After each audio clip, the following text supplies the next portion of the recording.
Hey guys, welcome to our channel. Hope you guys are doing good. तो आज हम बात करने वाले हैं एक इंग्लिश मूवी जिसका नाम है एज ऑफ एडलाइन। ये मूवी 2015 में रिलीज़ हुई थी और इस मूवी की स्टोरी लाइन बहुत बेसिक और बहुत सिंपल है, लेकिन बहुत अच्छी है। तो मूवी की शुरुआत होती है एक लड़की से जिसका नाम पहले बताया जाता है कि जेनिफर एनिस्टन है। वो लड़की एक लड़के के खोज में जाती है और वहाँ से अपने डॉक्यूमेंट्स लेती है।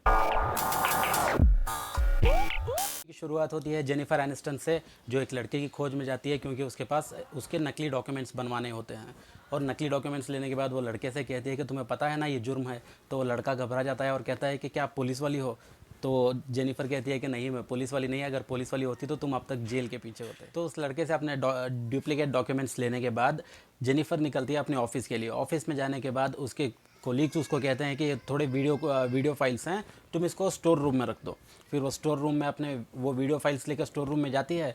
जाने के बाद वो उन वीडियो फाइल्स को देखती रहती है। फिर उसमें से उसको एक कैसेट मिलती है जिसके ऊपर लिखा होता है कि आइंस्टाइन के ज़माने का है। फिर वो उस वीडियो को प्ले करती है। जैसे ही वो अपना वीडियो प्ले करती है, उसको अपने फ्लैशबैक्स याद आते हैं। फ्लैशबैक में बताया जाता है कि सन 1908 में एक लड़की पैदा हुई थी जिसका नाम था एडलाइन बोमैन। जन्म होने के बाद उस लड़की 16 साल तक अपनी ज़िंदगी नॉर्मल तरीके से जीती है। फिर 16 साल की उम्र में उसे एक लड़के से मोहब्बत हो जाती है जिसका नाम है क्लेरेंस जेम्स प्रेस्कॉट। उस लड़के को भी पहली नज़र में ही एडलाइन से मोहब्बत हो जाती है। फिर दोनों की शादी होती है 2 साल के बाद। शादी होने के बाद एडलाइन एक बेटी को जन्म देती है जिसका नाम होता है फ्लेमिंग्स। फिर बेटी होने के बाद उनकी ज़िंदगी बहुत नॉर्मल तरीके से और बहुत ही अच्छे तरीके से गुजर रही होती है। 26 साल की उम्र में जब एडलाइन अपनी बेटी को अपनी माँ के पास छोड़ती है, और तो इस समय पे एडलिन बाहर निकलती है घूमने के लिए। जब वो कार में बाहर निकलती है तो बाहर पे स्नो पड़ती रहती है और वो स्नो देख के सोचती है कि यहाँ पे स्नो कैसे पड़ रही है, क्योंकि पिछले 78 ईयर से वहाँ पे स्नो नहीं रहती है। तो वो वही देखते रहती है और आगे जाती है तो कार में बाहर अंधेरा होने के बावजूद वो रोड को देख नहीं पाती है। जैसे ही कार डिवाइडर को लगती है तो कार घूम के नीचे खाई में जाकर पानी में गिर जाती है। पानी में गिरने के बाद एडलिन को चोट लगी रहती है और अपनी सांस नहीं ले पाती है। जैसे ही कार पानी में गिरती है तो वो पानी में डूबकर हार्ट बीट बंद हो जाती है उसकी। जब 2 मिनट तक वो सांस भी नहीं लेती और हार्ट बीट भी बंद हो जाती है तो वो क्लिनिकली मर चुकी होती है। उसी टाइम पर एक जादू होता है, जो एक बिजली उस कार पे लगती है। कार पानी में होने के वजह से एडलाइन को भी वो वही बिजली लगती है और बिजली लगने के बाद उसका हार्ट बीट फिर से चलने लगता है। जब वो वापस ज़िंदा होती है तो कार के टूटे हुए शीशे से वो बाहर निकलती है। बाहर निकलकर वो ऊपर आती है। वक्त को गुजरते गुजरते एडलिन की बच्ची भी बड़ी हो जाती है, लेकिन बच्ची बड़ी होने के बावजूद एडलिन की उम्र थोड़ी भी एक दिन भी आगे नहीं बढ़ती है। जितनी कि वो उस एक्सीडेंट के समय पे थी बस वैसे ही रह जाती है। लोग उसकी बेटी से पूछते हैं कि ये क्या तुम्हारी बहन है या तुम्हारी दोस्त है। इस वजह से एडलिन को हर 10 साल में एक बार अपनी जगह बदलनी पड़ती है। फिर एक दिन एक बार सड़क पर जाने के टाइम पे पुलिस वाला उसकी कार को रोकता है और उसके डॉक्यूमेंट्स पूछता है। जब वो डॉक्यूमेंट्स दिखाती है तो पुलिस वाला कहता है कि इस डॉक्यूमेंट्स के हिसाब से तुम्हारी उम्र तो 45 ईयर्स है। तो एडलिन कहते हैं कि हाँ मेरी उम्र उतनी है। तो पुलिस वाला कहता है कि आपकी उम्र उतनी दिखती नहीं है, इसलिए मैं आपका डॉक्यूमेंट्स मतलब ड्राइविंग लाइसेंस स्टेशन को लेके जा रहा हूँ। आप कल अपना बर्थ सर्टिफिकेट लेके आइए और अपना ड्राइविंग लाइसेंस लेके जाइए। तो एडलिन कहती है कि ठीक है, मैं कल अपना बर्थ सर्टिफिकेट लेके आऊँगी।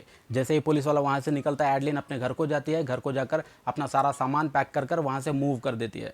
फिर वो वहाँ से सैन फ्रांसिस्को पहुँचती है। सैन फ्रांसिस्को में आने के बाद एक नया जॉब ढूंढती है मेडिकल सेंटर में। मेडिकल सेंटर में 1 साल काम करने के बावजूद वो अपनी इस हालत के लिए वजह क्या है उस चीज़ को खोजती रहती है। 1 साल के बाद भी जब उसको वजह नहीं मिलती है तो वो हार कर अपनी हालत को एक्सेप्ट करना शुरू करती है। लेकिन जैसे ही उसके पहचान वाले और पुलिस उसके पीछे पड़ती है तो वो बार बार अपनी आइडेंटिटी और अपना हुलिया बदलती रहती है। हुलिया मतलब वो अपना चेहरा तो बदल नहीं सकती, इसलिए वो सिर्फ अपना बाल, अपना रहने से सहने का तरीका बदलती रहती है। और इतने साल होने के बावजूद भी वो अपना स्ट्रिक्ट डाइट और एक्सरसाइज की वजह से फिट रहती है। और लोगों को इसी चीज़ का डाउट होता है कि इसकी उम्र 45-48 होने के बावजूद ये इतनी हेल्दी और इतनी थिन कैसे है। इसीलिए वो हर 10 साल में अपने डॉक्यूमेंट्स और अपना नाम, अपनी आइडेंटिटी, हर चीज़ बदल कर हर 10 साल के बाद एक नए शहर को जाती है। और ऐसे ही घूमते घूमते करीब 60 साल के बाद एडलिन पहुंचती है सैन फ्रांसिस्को को दोबारा। और वहाँ पे पहुँचने के बाद वो एक लाइब्रेरी में काम करती रहती है। लाइब्रेरी में काम करने के टाइम पे उसकी एक दोस्त कॉल करके उसको कहती है कि न्यू ईयर आने वाला है, तेरा क्या प्लान है। तो एडलिन कहती है कि मेरा ऐसा कुछ प्लान नहीं है, कुछ बहुत बढ़िया प्लान नहीं है। तो उसकी दोस्त कहती है कि आ जा, एक 5 स्टार होटल है, वहाँ पर मुझे गाने का चांस मिला है। तो एडलिन खुशी खुशी उस इनविटेशन को मान लेती है। और वहाँ पे पहुँचने के बाद एडलिन जैसे ही थोड़ा एंजॉय करने लगती है तो उसे एक कॉल आता है। तो कॉल उठाने के लिए एडलिन बाहर जाती है। उसकी बेटी उसे कॉल कर न्यू ईयर के डे ही उसका बर्थडे होता है, तो उसकी बेटी कॉल करके विश करती है। तो एडलिन कहती है कि मत गा, अभी मैं तंग आ चुकी हूँ इस चीज़ को सुनते सुनते, अभी मुझे और बर्थडे नहीं मनाना है। जैसे ही वो कॉल कट करती है, उसके पीछे एक बंदा आता है। वो बंदा कहता, एक जोक सुनाता है एडलिन को मनाने के लिए। फिर एडलिन कहती है कि नहीं, मुझे अब इस चीज़ में इंटरेस्ट नहीं है, मुझे अकेला छोड़ दो। जैसे ही वो ये कहकर वापस आती है, तो एलिवेटर में वापस घर को निकलती है। एलिवेटर में जाने के टाइम पे एक लड़का आता है और लिफ्ट को रोकता है। तो एडलिन कहती है कि अपने हाथ ऐसी जगह मत डालो जहाँ से तुम्हें पछतावा हो। तो वो लड़का कहता है कि इस बात को मैं आगे से याद रखूँगा। फिर ऐसे ही दोनों बात करते हुए नीचे उतरते हैं। नीचे उतरने के बाद एडलिन एक कैब रोकती है। कैब में बैठ के जब वो जाने लगती है, तो वो लड़का फिर से कैब के विंडो में हाथ डालता है। तो एडलिन कहती है कि तुम फिर से वही काम कर रहे हो, तुम बहुत चोट खाओगे। फिर वो लड़का कहता है कि नहीं, ऐसा कुछ नहीं है, मैं आपको बहुत दिन से देख रहा हूँ, मुझे आप बहुत पसंद हो। एडलिन कहती है कि तुम अपनी आदतों से बाज आ जाओ, वरना बहुत चोट खाओगे। तो वो लड़का कहता है कि ऐसा कुछ नहीं है, मैं आगे से याद रखूँगा और आगे से जिस जगह पर हाथ नहीं रखना चाहिए वहाँ पर हाथ नहीं रखूँगा। फिर ये कहकर एडलिन वहाँ से निकल जाती है। अगले दिन जब वो ऑफिस जाती है, तो ऑफिस में पता चलता है कि एक बहुत बड़ा डोनर है जो लाइब्रेरी को बहुत सारे बुक्स डोनेट करने वाला है। तो एडलिन कहती है कि ऐसा कौन है जो अपनी फर्स्ट एडिशन कॉपीज़ को डोनेट करने वाला है। तो उसकी कोलीग कहती है कि वो थोड़ी देर में आता ही होगा, थोड़ी देर रुको, फिर तुम ही देख लेना। फिर थोड़ी देर के बाद वहाँ पे एलिस आता है। फिर एलिस आता है, एलिस आकर कहता है कि मैं ही हूँ वो जो बुक्स डोनेट कर रहा हूँ, मगर जब मैं बुक्स डोनेट करूं तो स्टेज पे तुम्हें साथ में होना पड़ेगा। तो एडलिन कहती है कि नहीं, मुझे फ़ोटोज़ खिंचवाना पसंद नहीं है, इसलिए मैं स्टेज पे नहीं आऊँगी। तो वो कहता है कि अगर तुम स्टेज पर आकर बुक्स नहीं लोगी तो मैं बुक्स डोनेट नहीं करूँगा। तो एडलिन कहती है कि नहीं, आई एम सॉरी, मैं स्टेज पे नहीं आ सकती और फ़ोटोज़ तो मैं बिल्कुल नहीं खिंचवाती, क्योंकि मुझे फ़ोटोज़ खिंचवाना पसंद नहीं है। फिर एलिस कहता है कि ठीक है, अगर तुम्हें फ़ोटो खिंचवाना पसंद नहीं है तो ठीक है, मैं फिर भी बुक्स डोनेट करूँगा, लेकिन मेरी एक शर्त है। तो एडलिन कहती है कि तुम्हारी शर्त क्या है? तो वो कहता है तुम्हें एक दिन डिनर पर मेरे साथ बाहर आना पड़ेगा। तो एडलिन कहती है कि ठीक है, मैं डिनर के लिए बाहर आऊँगी तुम्हारे साथ, लेकिन मैं स्टेज पर आकर फ़ोटोज़ नहीं खिंचवाऊँगी। तो वो लड़का मान जाता है। अगले दिन वो बुक्स डोनेट करता है। बुक्स डोनेट करने के बाद शाम में वो एडलिन को बाहर डिनर के लिए लेके जाता है। बाहर डिनर करने के बाद वो लड़का, तो डिनर होने के बाद जब वो लड़का जोक सुनाकर एडलिन को मना लेता है, तो एडलिन कहती है कि ठीक है, मैं कल लंच पे आऊँगी तुम्हारे घर पे। फिर अगले दिन एडलिन काम होने के बाद लंच पे जाती है उस एलिस के घर पे। लंच करने के बाद दोनों के बीच में थोड़ी फीलिंग्स बढ़ती है, तो दोनों एक दूसरे को किस करते हैं। फिर एडलिन वहाँ से निकल जाती है।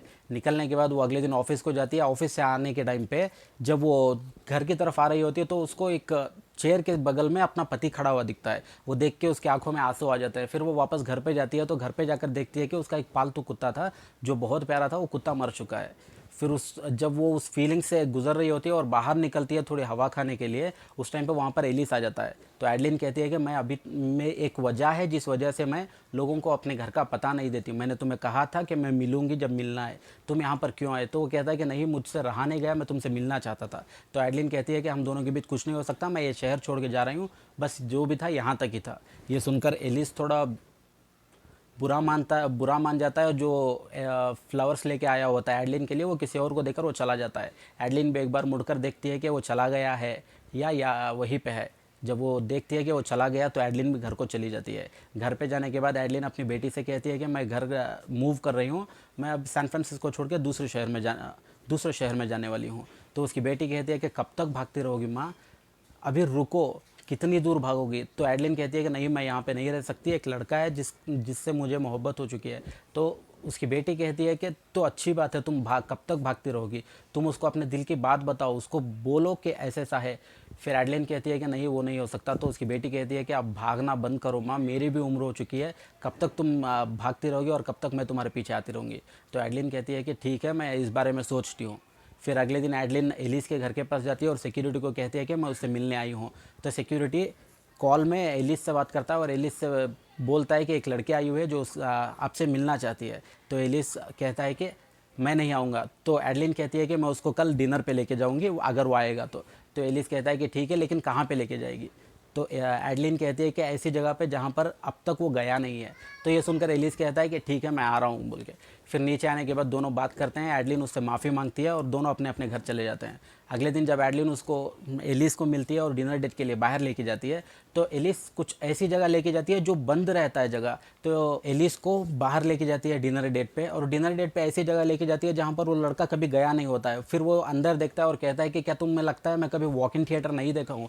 तो एडलिन कहती है कि नहीं, ये सिर्फ एक वॉक इन थिएटर नहीं है, ये सैन फ्रांसिस्को का पहला वॉक इन थिएटर है जो 60 साल पहले बनाया गया था। ये सुनकर एलिस बहुत खुश होता है। फिर दोनों एक कार में बैठते हैं जो वहाँ पे ऑलरेडी पार्क होती है। फिर एक वीडियो प्ले होता है। वो वीडियो प्ले होने के बाद एलिस कहता है कि मैं इस हफ्ते अपने माँ बाप से मिलने जा रहा हूँ, अगर तुम फ्री हो तो तुम भी आ सकती हो। तो एडलिन कहती है कि आऊँगी, मैं ज़रूर आऊँगी, लेकिन गाड़ी मैं चलाऊँगी।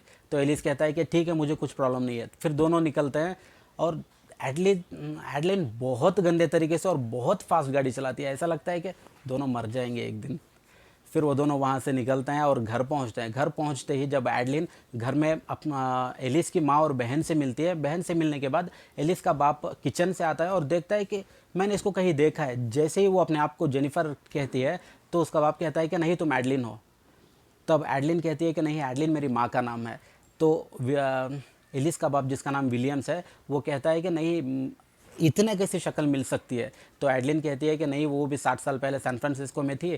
फिर उन्होंने वहाँ से निकल गए और 6 साल पहले उस एडलिन की मौत हो गई। तो ये सुनकर विलियम्स थोड़ा रोता है और कहता है कि एडलिन बहुत अच्छी लड़की थी, मेरी उससे बहुत अच्छी दोस्ती थी। ये सुनकर विलियम्स की बीवी, जो एलिस की माँ होती है, वो थोड़ा गुस्सा हो जाती है कि मेरा पति किसी और लड़के के बारे में इतने प्यार से कैसे बात कर रहा है। फिर विलियम्स एलिस की माँ को जाके मनाता है कि ऐसा कुछ नहीं है, हम दोनों सिर्फ बेस्ट फ्रेंड्स थे। फिर हमें फ्लैशबैक में बताया जाता है कि एडलिन और विलियम्स का चक्कर चल रहा होता है, दोनों एक दूसरे से प्यार कर रहे होते हैं। फिर फ्लैशबैक से वापस आने के बाद जब एलिस बाहर वॉक के लिए गया होता है और उसकी माँ मार्केट को गई होती है, जब एडलिन और विलियम्स दोनों घर में अकेले रहते हैं, तो एडलिन जब बात कर रही होती है तो विलियम्स उसके हाथ पर एक घाव देखता है। वो घाव देखकर वो वापस अपने गैरेज में भाग के जाता है और गैरेज में जाने के बाद वहाँ पे पड़े बहुत सारे फ़ोटोज़ उठा के देखता है। फिर फ़ोटोज़ उठा के देखने के बाद उसको याद आता है कि एडलिन के हाथ पर भी सेम घाव था। तो फ्लैशबैक में दिखाया जाता है कि वो घाव कैसे हुआ, और उस घाव के स्टिचेस विलियम्स करता है, क्योंकि वो भी एक मेडिकल स्कूल का स्टूडेंट हुआ करता था। फिर विलियम्स को जैसे ही वो याद आता है, वो वापस बाहर आता है और एडलिन से पूछता है कि मैं तुम्हें जानता हूँ, तुम एडलिन ही हो, क्योंकि तुम्हारे हाथ पर भी सेम निशान है। तो एडलिन, जैसे ही उसको पता चलता है कि विलियम्स जान चुका है, तो वो वहाँ से भाग जाती है। जैसे ही वो भाग रही होती है तो विलियम्स कहता है कि भागो मत, और कितना भागोगी, रुको, मुझे सच बताओ। तो एडलिन उसको बोलती है, नहीं, मैं अब रुक नहीं सकती, क्योंकि अगर मैं तुम्हें बताऊंगी तो कोई और जान लेगा, फिर वो मुझे एक टेस्ट सब्जेक्ट की तरह इस्तेमाल करेंगे। फिर ऐसे कहकर वो वहाँ से कार लेकर भाग जाती है।